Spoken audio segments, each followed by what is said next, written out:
Terima kasih Pendeta Wanda. Mari kita berdoa.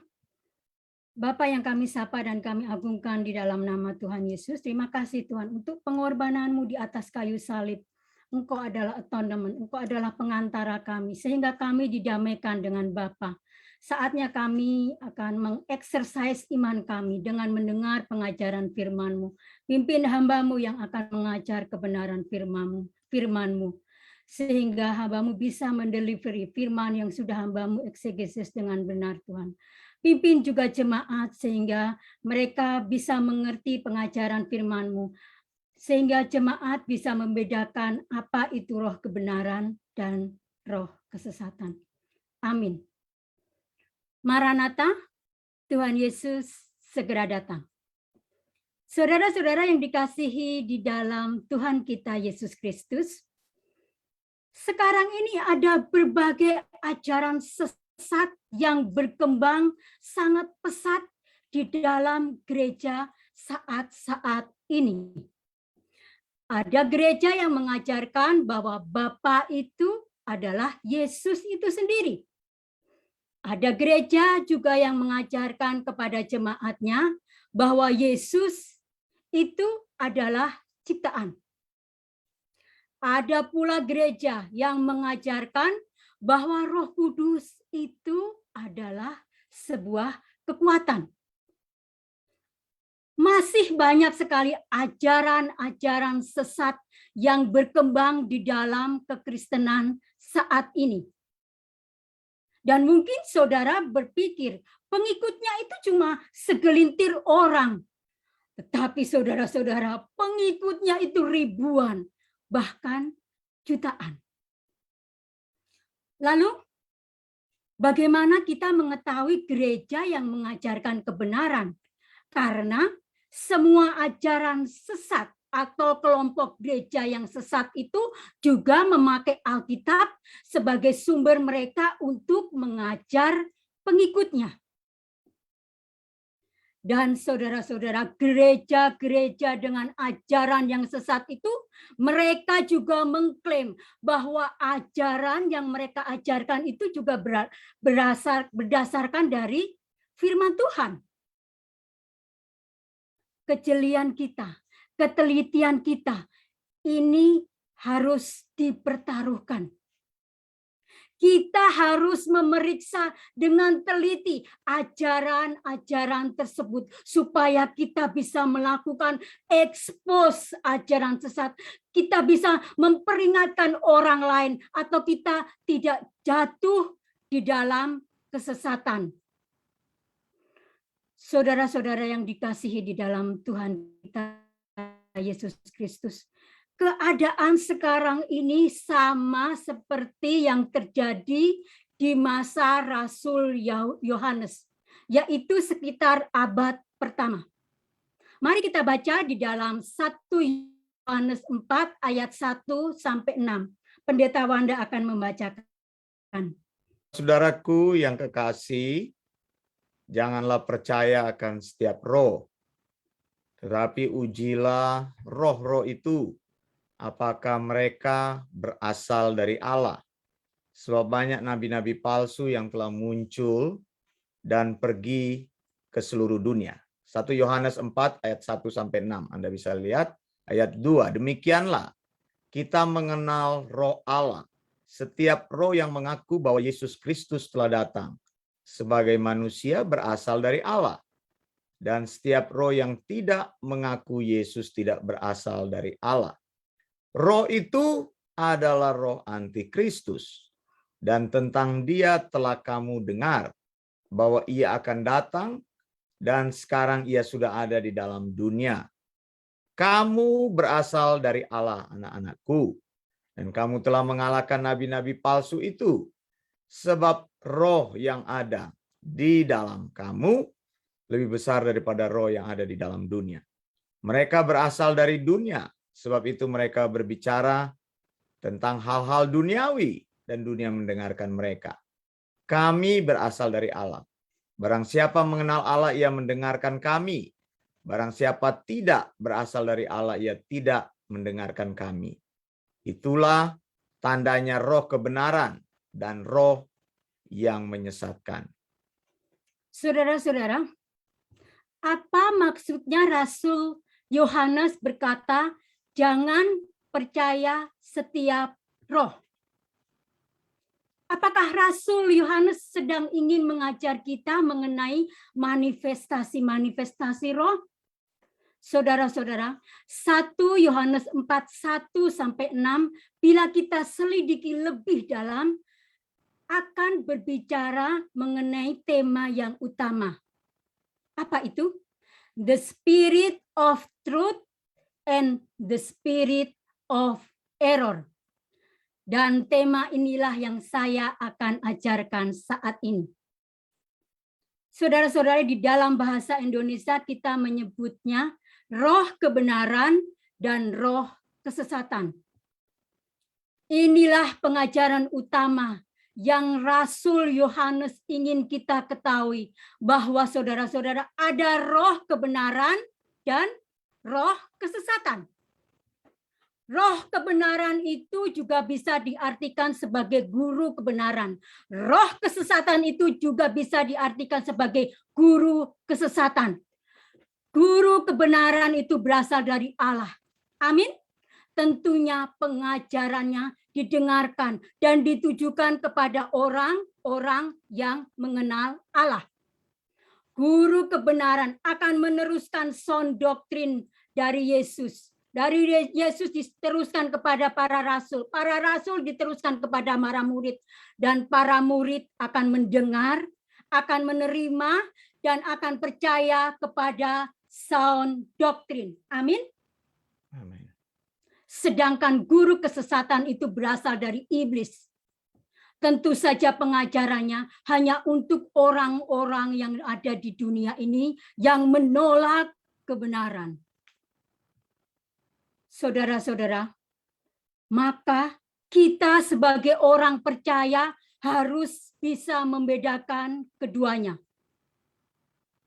Saya mau katakan dengan tegas bahwa membedakan kedua roh, yaitu the spirit of truth and the spirit of error, itu tidak mudah, saudara-saudara. The spirit of error juga mengaku bahwa mereka itu datang dari Tuhan. Mereka mengaku diutus oleh Roh Kudus. Mereka mengaku mereka juga menggunakan Alkitab, dan mereka mengaku mengajarkan kebenaran Alkitab. Maka saudara-saudara, hal pertama yang perlu kita mengerti, apakah memang roh tersebut berasal dari Allah. Amin. Rasul Yohanes menjelaskan dengan menggunakan kata roh. Roh itu di dalam bahasa Yunani itu adalah pneuma. Apa yang Rasul Yohanes maksudkan dengan pneuma itu bukanlah kita harus berhubungan dengan dunia roh atau masuk di dalam dunia roh dan berhubungan dengan manifestasi-manifestasi roh. Rasul Yohanes tidak menyuruh kita untuk memanggil arwah atau memanggil roh. Bukan seperti itu, saudara-saudara. Jadi saudara-saudara, roh-roh yang dimaksud oleh Rasul Yohanes itu adalah nabi-nabi palsu.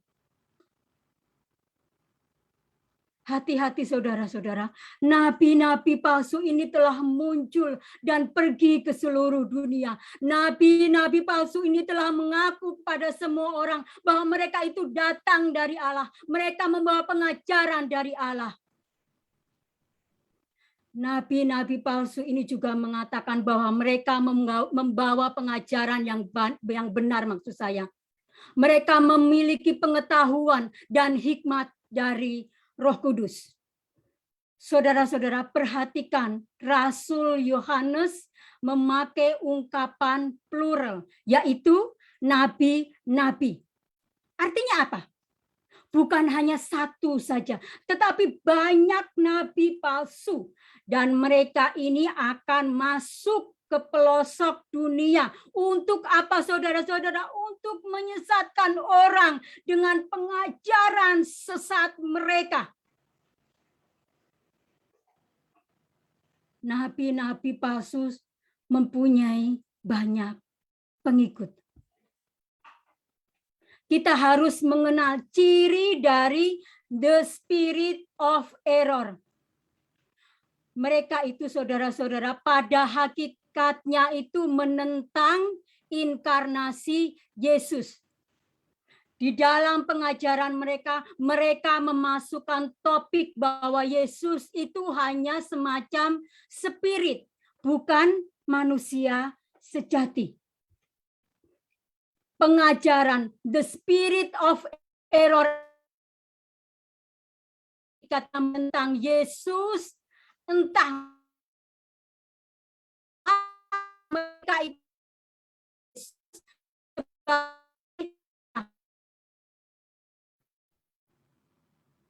kita harus ingat saudara-saudara, pengajaran yang tidak mempercayai natur Yesus sebagai Allah dan natur Yesus sebagai manusia adalah pengajaran sesat. Kita harus mewaspadai hal ini. Amin. Amin. Apakah suara saya jelas? Itulah sebabnya saudara-saudara, belly teaching selalu membawa ajaran yang populer dan bukan sound doctrine. Ada yang putus-putus ya? Baik, saya akan ulangi. Ya. Pengajaran yang tidak mempercayai Yesus, natur Yesus sebagai Allah dan natur Yesus sebagai manusia adalah pengajaran sesat. Kita harus mewaspadai hal ini, saudara-saudara. Saudara-saudara, ajaran yang sehat itu selalu memberitakan tentang Yesus, tentang keilahian Yesus, tentang kehidupan Yesus sebagai manusia sejati. Yesus adalah Allah manusia yang telah mati di atas kayu salib untuk pekerjaan penebusan bagi orang-orang pilihan. Amin. Amin. Injil yang sejati atau ajaran yang sehat itu selalu berpusat kepada Yesus dan pekerjaan Yesus di atas kayu salib. Amin. Amin. Setiap pengajar yang menghindari topik mengenai Yesus dan hanya mengajarkan atau memberitakan topik yang populer adalah pengajar yang bukan dari Tuhan. Dan mereka itu sebenarnya sedang membawa roh antikris. Saudara-saudara, pribadi antikris memang belum ada saat ini. Gereja masih di bumi, maka gereja memiliki penahan yang menahan pribadi itu supaya tidak datang. Tetapi sesungguhnya roh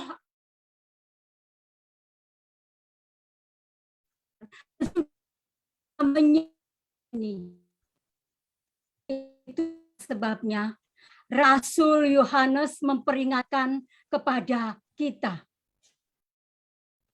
Ada juga the spirit of truth yang bekerja. Ada the spirit of error yang bekerja melalui nabi-nabi palsu. Yohanes menyebutnya nabi-nabi palsu. Itu sebuah sebutan yang tidak enak didengar, yang keras. Tetapi saudara-saudara, itu harus dinyatakan. Amin. Orang yang telah diselamatkan sesungguhnya bisa membedakan antara the spirit of truth dan the spirit of error. Saudara-saudara, Roh Kudus adalah pribadi Allah yang ketiga.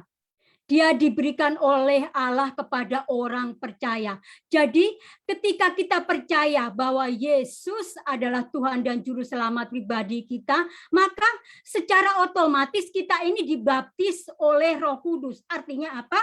Roh Kudus itu tinggal dan menetap di dalam diri kita sebagai orang percaya. Amin. Amin.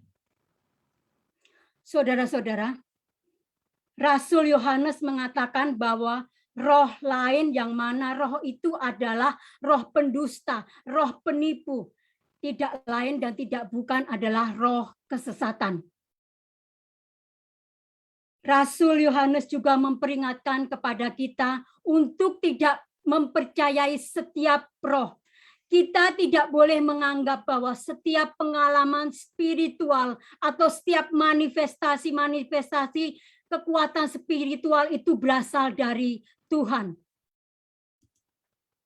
Saudara-saudara, tes di dalam bahasa Yunani adalah dokimasete. Artinya itu menguji, membuktikan, menyetujui, mencoba, sama seperti menguji logam dengan zat asam sehingga memperoleh logam yang murni.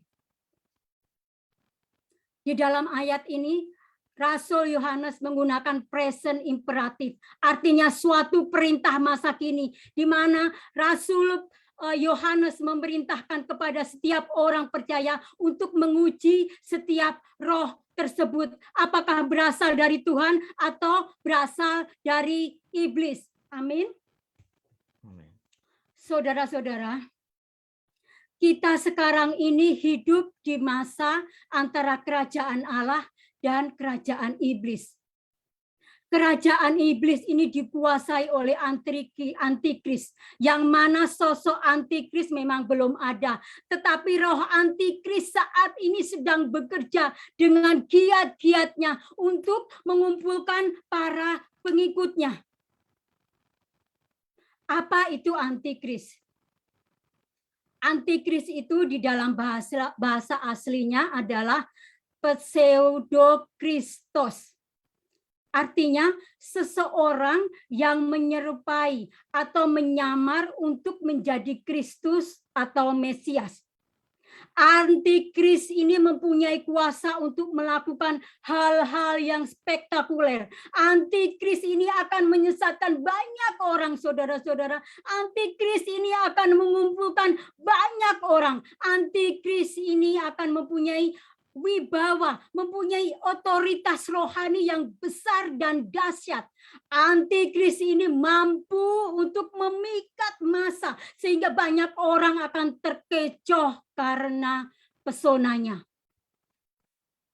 Saudara-saudara, roh antikris yang dimiliki oleh guru-guru palsu memang tidak bisa dibedakan dengan kasat mata.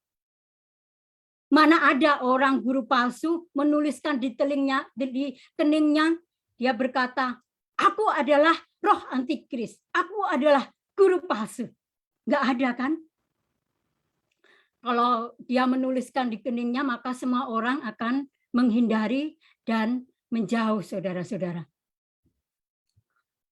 Saudara-saudara, para guru-guru palsu yang mengajarkan belly teaching serta menyebarkan kebohongan ini dikuasai oleh roh antikris. Kemudian saudara-saudara, Rasul Yohanes memerintahkan kepada setiap orang percaya untuk menguji roh. Apa artinya menguji roh? Saudara-saudara, menguji roh itu artinya menguji setiap ajaran yang dikeluarkan oleh seorang pengkhotbah. Menguji setiap ajaran yang dipercaya di dalam sebuah gereja.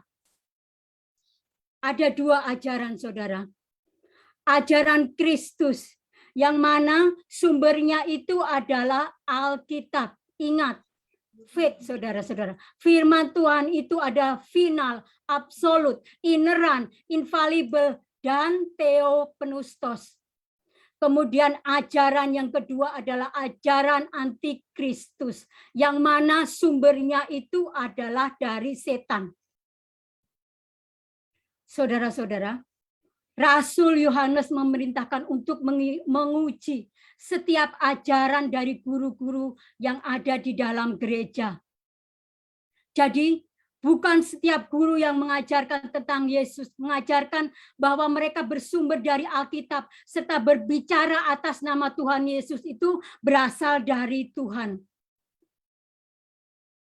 Rasul Yohanes juga mengatakan bahwa roh antikristus yang dimiliki oleh guru-guru palsu itu telah menyebar di seluruh dunia, yang mana tujuan dari guru-guru palsu adalah menyesatkan orang percaya serta menghancurkan fondasi iman orang percaya serta mengumpulkan banyak-banyak pengikutnya untuk mengikuti ajaran sesatnya.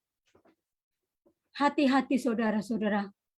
Banyak sekali nabi-nabi palsu yang sudah menguasai dunia kekristenan, dunia gereja, dan saya percaya roh yang dimiliki oleh guru-guru palsu itu adalah roh anti-Kristus.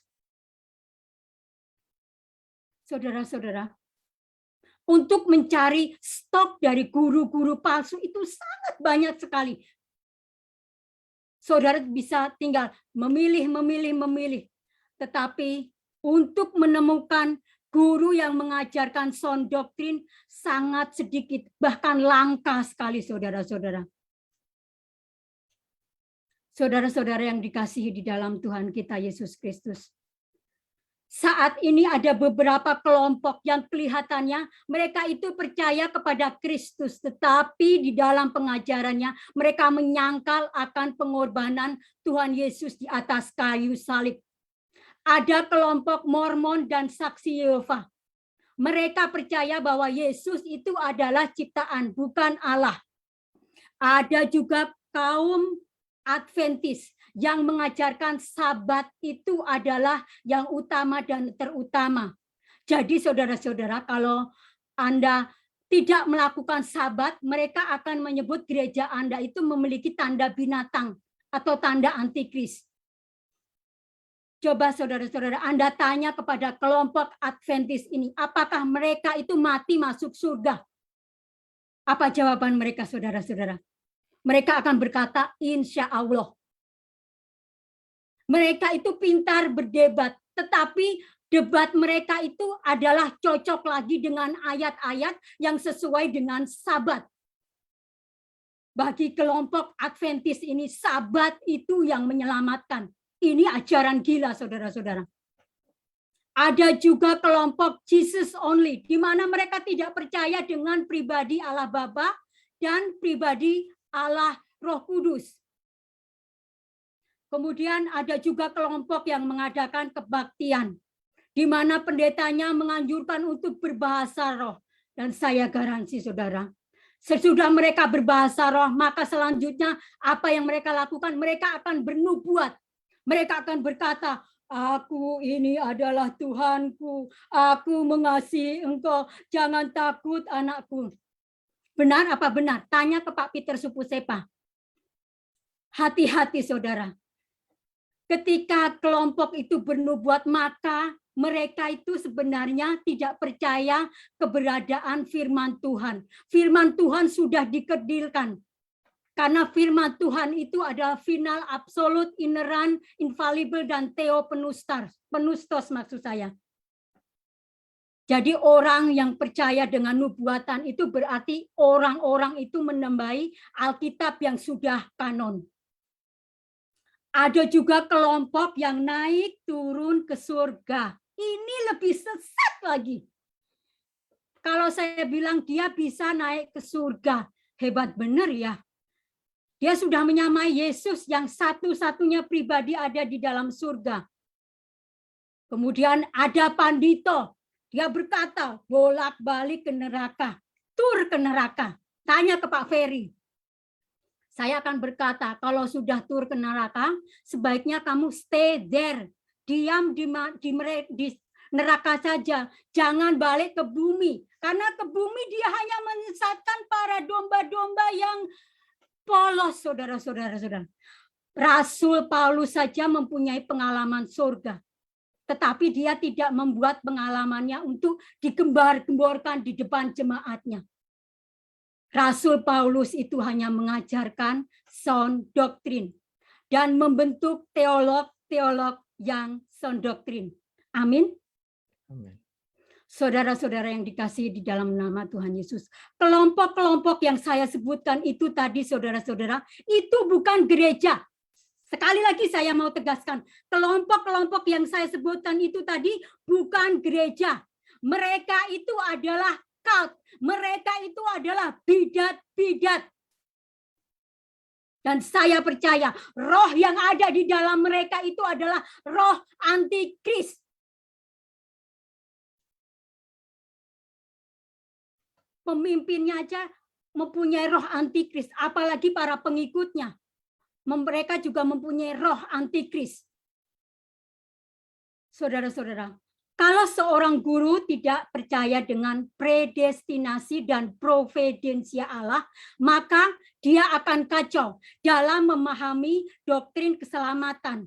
Bukan hanya doktrin keselamatan saja, saudara-saudara, tapi mereka juga akan salah mengerti tentang doktrin Tritunggal. Mereka itu akan error. Saudara-saudara, ada juga pandito yang mengatakan bahwa doktrin itu dipakai oleh iblis. Dia juga berkata bahwa doktrin itu hanya merusak kekristenan. Tetapi saya mau tegaskan, saudara-saudara, doktrin yang sehat itu adalah untuk memisahkan orang percaya dari ajaran yang error. Mari kita katakan bersama-sama, sound doktrin memisahkan kita dari ajaran yang error. 1, 2, 3. Sound doktrin memisahkan kita dari ajaran yang error. Amin. Amin. Saudara-saudara, pendeta yang benar, guru yang benar di dalam suatu gereja itu adalah memberikan informasi-informasi kepada jemaatnya.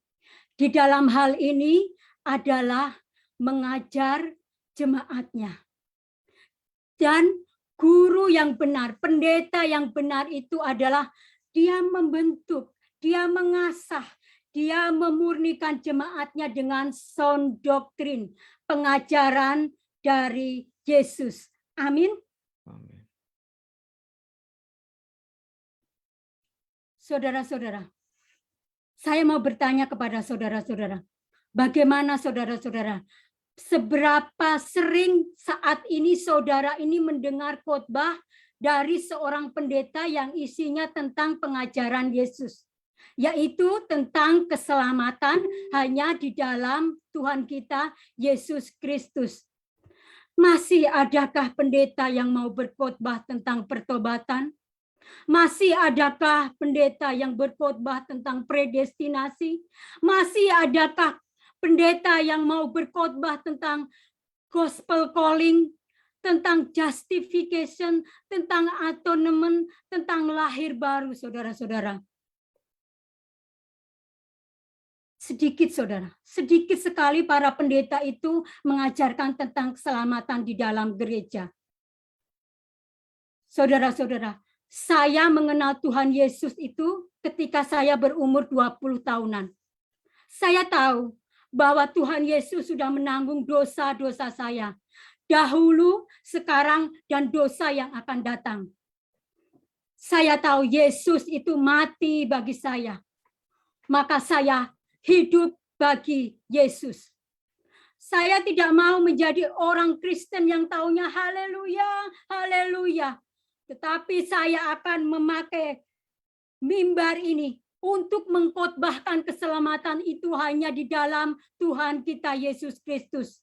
Saya akan terus mempublish sound doktrin. Saya akan terus mendefend sound doktrin. Dan saya akan terus mengekspos belly teaching. Amin.